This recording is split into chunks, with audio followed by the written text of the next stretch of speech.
بسم اللہ الرحمن الرحیم بسم اللہ الرحمن الرحیم الحمد للہ وکفا وسلام علی عبادہ الذین اصطفیٰ اما بعد۔ محترم ناظرین، ہم نے جو سلسلہ شروع کیا ہے دروس فقہ المعاملات المالیہ کا، اس سلسلے کو ہم نے 10 موضوعات میں تقسیم کیا تھا اور ہمارا تیسرا موضوع جاری ہے جو کہ ہے شرکت اور مضاربت کے اصول اور احکام۔ جیسے ہم نے گزشتہ نشست کے اندر عرض کیا تھا کہ پہلے ہم شرکت کے مباحث کو دیکھتے ہیں اور اس کے بعد انشاءاللہ ہم مضاربت کے مباحث آپ کے سامنے پیش کریں گے۔ تو شرکت سے متعلق جو تفصیلات تھی ان کو ہم نے بنیادی طور پر 10 عنوانات میں یا 10 نکات میں تقسیم کیا تھا جو آپ کے سامنے ہیں۔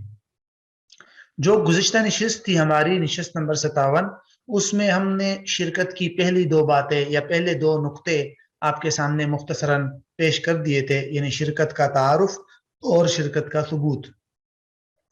آج کی اس نشست کے اندر ہم شرکت کی اقسام کی تفصیلات آپ کے سامنے پیش کریں گے۔ تو اس موضوع کی جو تیسری بات ہے یا تیسرا نقطہ ہے وہ ہے شرکت کی اقسام۔ فقہا نے شرکت کے مختلف قسمیں لکھی ہیں اور ان تمام اقسام کو اگر سمجھنا ہو تو اس کے لیے یہ خاکہ ذہن میں رکھنا مفید ہوگا کہ شرکت کی بنیادی طور پر ابتدائی 3 قسمیں ہیں۔ ابتداءً شرکت کی 3 قسمیں ہیں۔ پہلی قسم کا نام ہے شرکت اباحت، دوسری قسم کا نام ہے شرکت ملک، تیسری قسم کا نام ہے شرکت عقد۔ تو یہ 3 قسمیں اس کی ابتدائی ہے۔ اس کے بعد پھر شرکت ملک کے اندر بنیادی طور پر تو یہ 2 قسمیں عمومی طور پر ذکر کی جاتی ہے، ایک شرکت اختیاری اور دوسری شرکت جبری۔ یہ جو 2 قسمیں ہیں اس کا تذکرہ عموماً نہیں کیا جاتا، لیکن یہ ظاہر ہے شرکت عین کسی سامان وغیرہ میں اور شریک ہونا، اور شرکت دین کسی قرض اور دین وغیرہ میں شریک ہونا۔ تو بہرحال یہ شرکت ملک کی ذیلی قسمیں ہیں۔ جہاں تک یہ تیسری قسم ہے شرکت عقد، اس کی ذیلی قسمیں 3 ہیں، ایک شرکت اموال، دوسری شرکت اعمال، تیسری شرکت وجوہ۔ اور یہ جو 3 قسمیں ذیلی قسمیں ہیں شرکت عقد کی، ان میں سے ہر ایک کی پھر 2 قسمیں ہیں، ایک شرکت مفاوضہ اور دوسری قسم ہے شرکت عنان۔ تو یہ جو 2 قسمیں ہیں شرکت مفاوضہ اور شرکت عنان، یہ شرکت الاموال کی بھی ہے، شرکت الاعمال کی بھی ہے اور شرکت وجوہ کی بھی ہے۔ تو بنیادی طور پر اگر دیکھا جائے تو ہمارے سامنے ایک قسم یہ ہے شرکت اباحت، پھر شرکت ملک اور اس کے تحت یہ 2 بنیادی قسمیں اختیاری اور جبری۔ تو بنیادی یہ 3 ہو گئی، شرکت ملک اختیاری، شرکت ملک جبری 2 اور شرکت اباحت 3۔ پھر شرکت عقد کے اندر آئیں گے تو شرکت اموال، اعمال اور وجوہ 3 یہ ہو گئی۔ پھر ان 3 کو اگر 2 کے ساتھ ضرب دیں گے تو تقریباً یہ 6 بنتی ہے، یعنی شرکت الاموال کے اندر مفاوضہ اور عنان، اعمال کے اندر بھی یہ 2 اور وجوہ کے اندر بھی۔ تو ہم ذرا ان اقسام کا مختصر سا تعارف آپ کے سامنے پیش کرتے ہیں اور اس کی تفصیلی جو صورتیں ہیں یا تفصیلی احکامات ہیں وہ بڑی کتابوں کے اندر دیکھی جا سکتی ہے۔ یہاں اس کی بنیادی قسمیں دیکھتے ہیں۔ ان اقسام کے بارے میں جہاں تک ان میں پہلی قسم ہے وہ ہے شرکت اباحت۔ شرکت اباحت